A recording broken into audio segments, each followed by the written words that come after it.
DFA Online.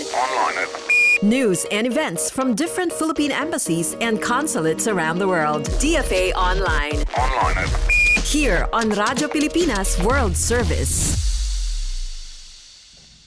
Good day. This is DFA Online and I'm your host for today, Steph Vicente.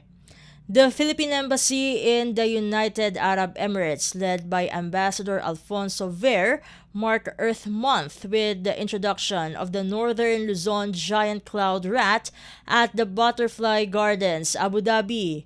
The event highlighted the Philippines' rich biodiversity now being showcased in the UAE. Embassy officials were welcomed by the attractions management, which oversees the capital's first butterfly sanctuary housing more than 10,000 butterflies.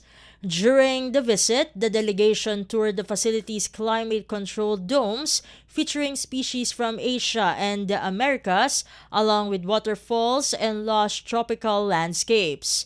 The newly introduced cloud rat, an arboreal rodent endemic to Luzon, plays a key role in forest ecosystems and serves as an indicator of healthy habitats.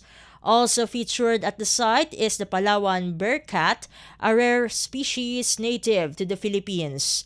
Officials say the exhibit underscores conservation efforts, including partnerships with local breeders in Marinduque that support forest restoration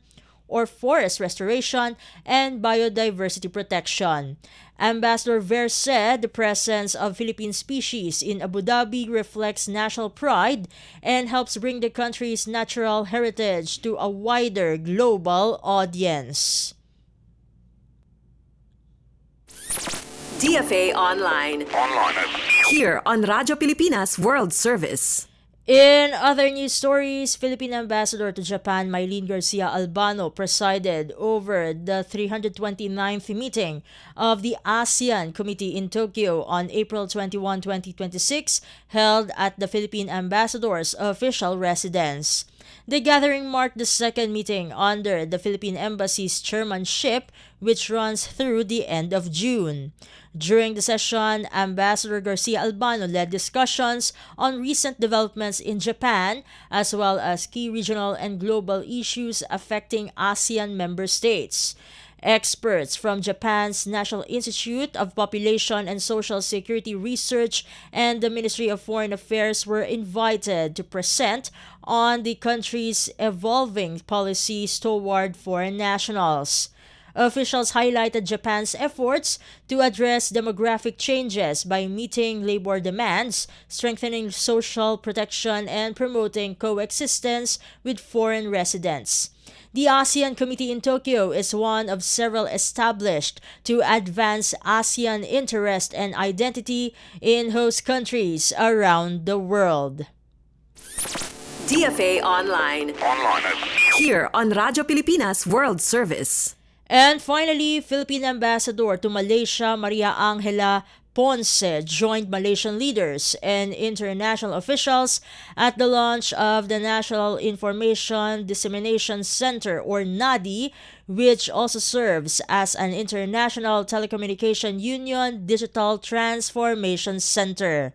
The event was held on April 25 in Penang and officiated by Malaysian Prime Minister Anwar Ibrahim alongside top communications and regional officials. The center aims to expand digital access in rural communities by offering shared internet services and programs in education, entrepreneurship, and healthcare. In his keynote, Prime Minister Ibrahim stressed that Malaysia's digital transformation must be inclusive, people-centered, and grounded in cultural and moral values. Malaysian Communications Minister Fahmi Fadzil highlighted NADI's role in strengthening the country's digital community hubs and said the model could be shared with other nations. Ambassador Ponce welcomed the initiative and expressed support for deeper Philippines-Malaysia cooperation in information and communications technology.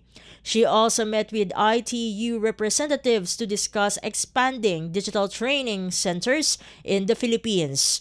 The launch was attended by ambassadors and diplomats from more than 40 countries, underscoring broad international support for digital development efforts in the region. DFA Online. Here on Radyo Pilipinas World Service. And that concludes today's edition of DFA Online. For Radyo Pilipinas World Service, this has been Steph Vicente. Good day and stay safe, everyone. DFA Online. News and events from different Philippine embassies and consulates around the world. DFA Online. Here on Radyo Pilipinas World Service.